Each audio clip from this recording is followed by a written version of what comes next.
پیارے بچوں، آج ہم پڑھیں گے سبق نمبر 8 مجھ پر کیا بیتی یعنی کیا گزری۔ یہ جو آپ کا چیپٹر ہے یہ ایک ایسے انسان کا واقعہ ہے جس نے اپنی موت کے سفر کو بیان کیا ہے، اور موت کے سفر میں اسے ان ساری چیزوں کا احساس ہوا جو دنیا میں رہتے ہوئے لوگ احساس نہیں کر پاتے ہیں۔ چلیے سبق میں دیکھتے ہیں۔ میں ریاض جانے کے لیے گھر سے 1 گھنٹہ پہلے نکلا تاکہ ٹیکسی سے چلا جاؤں۔ ٹیکسی والے سے پوچھا ریاض کے لیے کتنا لوگے؟ ریاض یعنی ایک جگہ۔ اس نے کہا 500 ریال۔ بیٹھتے ہی میں نے کہا گاڑی تیز چلانی ہے۔ اس نے کہا فکر مت کرو۔ واقعی اس نے خطرناک حد تک گاڑی دوڑانا شروع کر دی۔ اچانک گاڑی سے زوردار دھماکے کی آواز آئی اور پتہ لگا کہ گاڑی کا ایک ٹائر پھٹ گیا ہے۔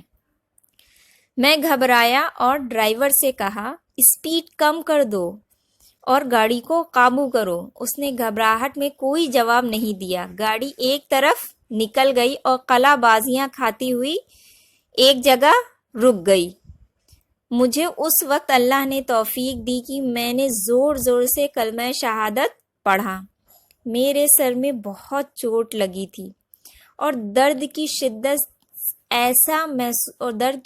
سے ایسا محسوس ہو رہا تھا کہ سر پھٹا جا رہا ہے۔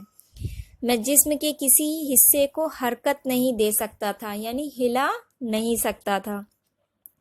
بولنے اور سانس لینے میں شدید دشواری محسوس ہو رہی تھی۔ ایسا لگتا تھا کہ شاید میری موت آ گئی ہے۔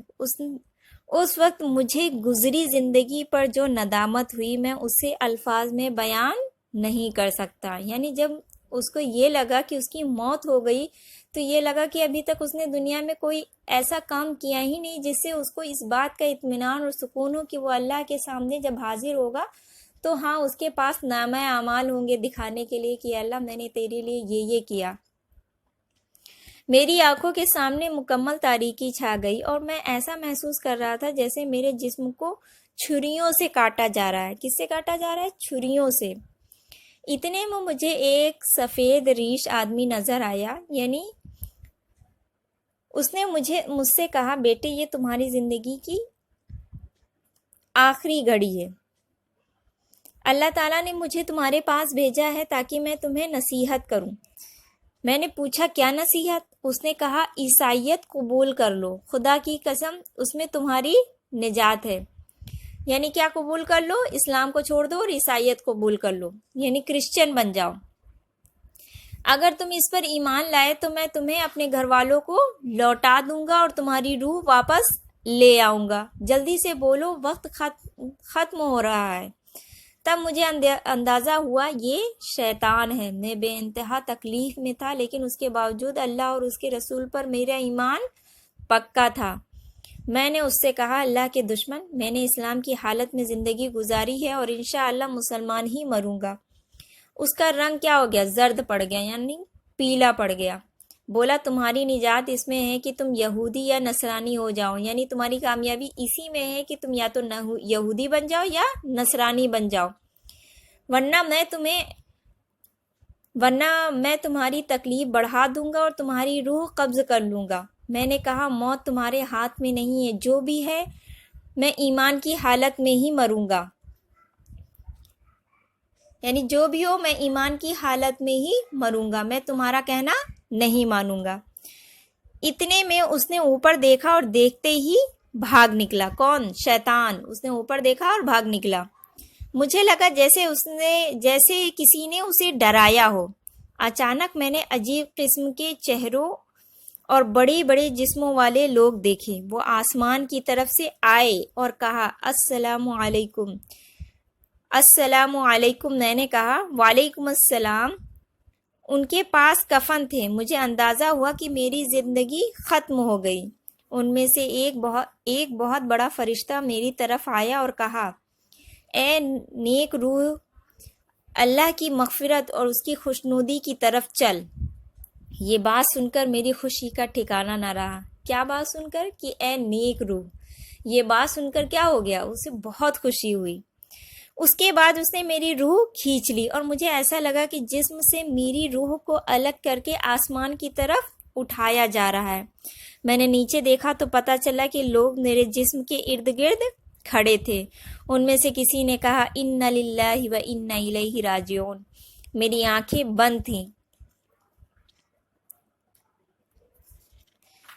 اور میرے بھائی اور والد صاحب رو رہے تھے۔ ان کے رونے سے مجھے تکلیف پہنچتی، اور جب میرے والد دعا کرتے کہ اللہ تم پر رحم فرمائے تو ان کی یہ بات مجھے راحت پہنچاتی تھی۔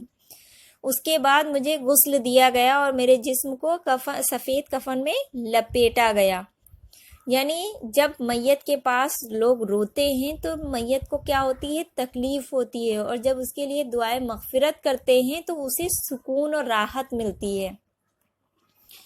میں نے اپنے دل میں کہا کہ افسوس میں ایک گھڑی بھی اللہ کے ذکر، نماز اور عبادت کے بغیر نہ گزارتا۔ جب اس کو موت آ گئی تو وہ کیا سوچ رہا ہے کہ میں ایک وقت بھی کیا اللہ کے ذکر عبادت کے بغیر نہ گزارتا۔ کاش میں شب و روز اللہ کی راہ میں مال خرچ کرتا۔ افسوس، ہائے افسوس، اتنے میں لوگوں نے میرا جسم اٹھایا۔ مجھے جب اٹھایا گیا تو میرے گھر والے اور بھی زیادہ رونے لگے۔ میرا دل چاہ رہا تھا کہ میں اپنے ابا سے کہہ دوں، ابا جان آپ رونا بند کر دیں اور میرے لیے دعا کریں، کیونکہ آپ کا رونا مجھے تکلیف دے رہا ہے۔ میرے رشتہ داروں میں جب کوئی میرے لیے دعا کرتا تو مجھے راحت ملتی۔ مجھے مسجد لے جایا گیا، وہاں لوگوں کو نماز پڑھتے دیکھا تو مجھے شدید خواہش ہوئی کہ میں بھی ان کے ساتھ نماز میں شریک ہو جاؤں۔ میں نے سوچا کتنے خوش قسمت ہیں یہ لوگ کہ نیکیاں کما رہے ہیں، جبکہ میرا اعمال نامہ بند ہو گیا، یعنی میری موت آ گئی ہے تو اب میں کوئی نیک عمل نہیں کر سکتا، اپنے لیے کوئی نہیں کر سکتا۔ نماز ختم ہوئی تو مؤذن نے اعلان کیا کہ نماز جنازہ ادا کی جائے۔ امام صاحب میرے قریب آئے اور نماز جنازہ شروع کی۔ پھر جب نماز ختم ہوئی تو مجھے اٹھا کر قبرستان کی طرف لے گئے۔